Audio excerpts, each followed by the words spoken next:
Nitong April 2025, isa na namang matinding kaganapan ang kinakaharap ni Solana. Mula po sa dating mataas na presyo nito, bumalik siya sa presyong $124. At maraming Pinoy crypto traders ang nagtatanong, babalik ba siya sa $150 o tuluyan na siyang babagsak sa $65?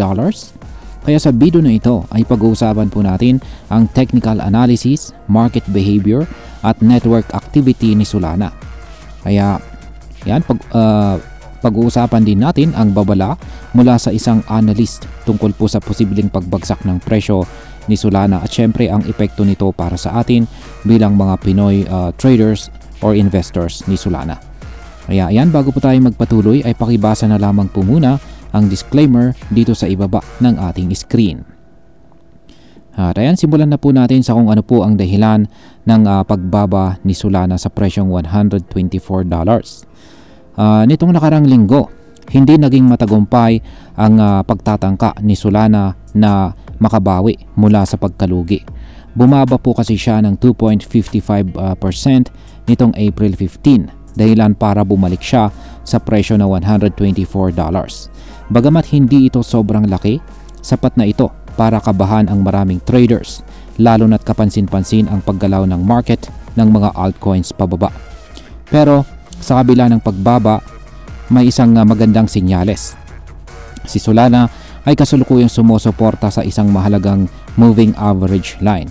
Ang ibig sabihin nito, posibleng nagkakaroon tayo ng retest bago ang isang panibagong pagtaas. Kung magkatotoo ito, pwedeng tumaas ulit si Solana ng hanggang $150. Ngayon ay dito naman po tayo sa technical analysis.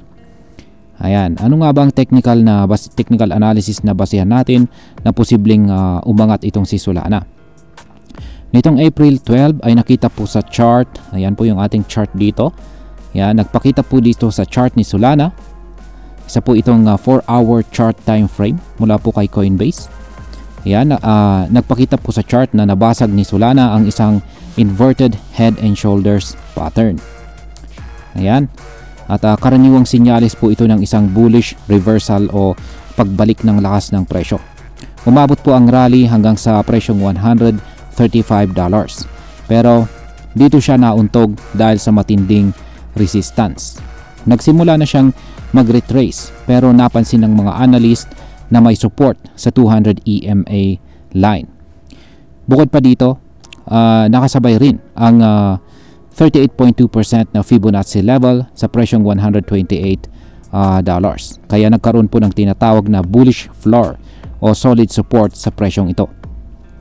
Bagamat bumaba po si Solana sa ilalim ng $128 dahil sa market-wide na pullback, nananatili pa rin siya sa itaas ng 50 at saka 100 EMA lines.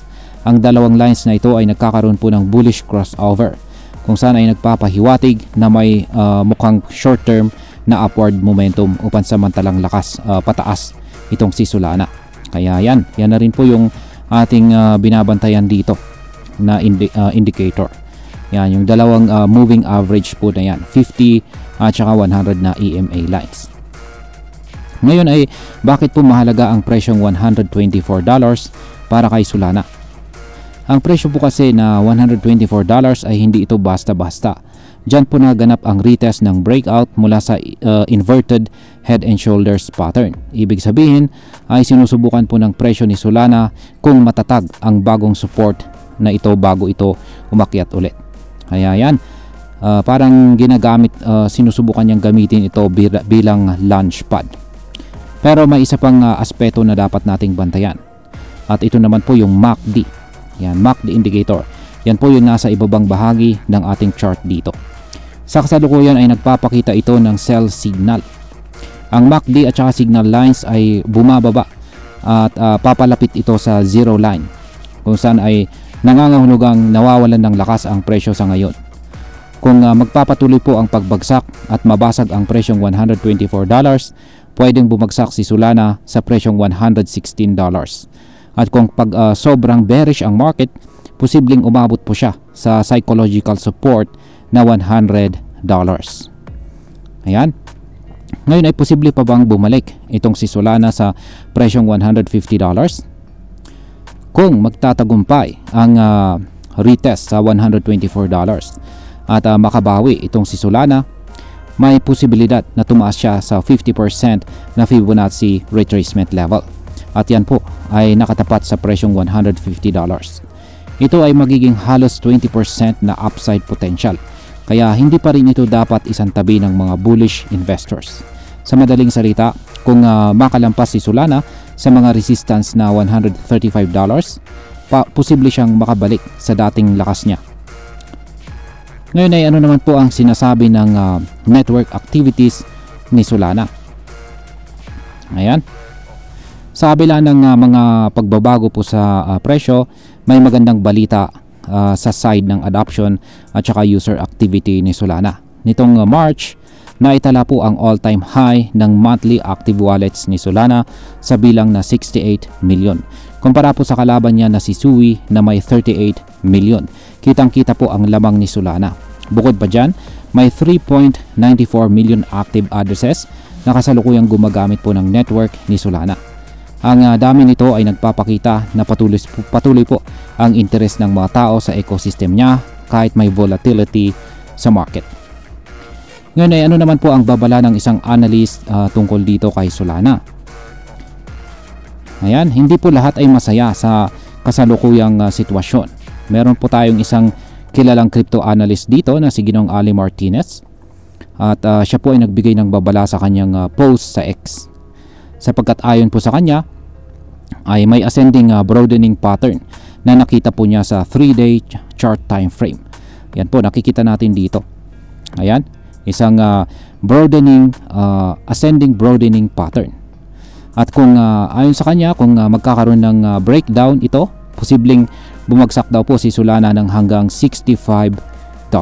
Oo, $65 po yan. Yan ay halos kalahati ng kasalukuyang presyo nito ngayon. Kaya napakahalaga na maging maingat tayo sa susunod na galaw ni Solana.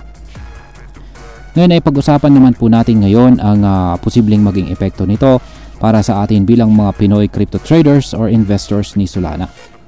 Yan, mahalaga pong balansihin natin ang optimism at saka risk management. Oo, may potential si Solana na bumalik sa presyong $150 at kitang-kita natin ang kanyang user adoption. Pero hindi natin dapat maliitin ang posibilidad ng pagbagsak nito ng hanggang $100 or $65 gaya ng babala ni Ginong Ali Martinez. Kung meron po tayong Solana holdings, mahalaga po ang tamang entry at saka exit plan. Mag-set up po tayo ng stop loss kung kailangan at huwag po nating iasa ang lahat sa hope strategy.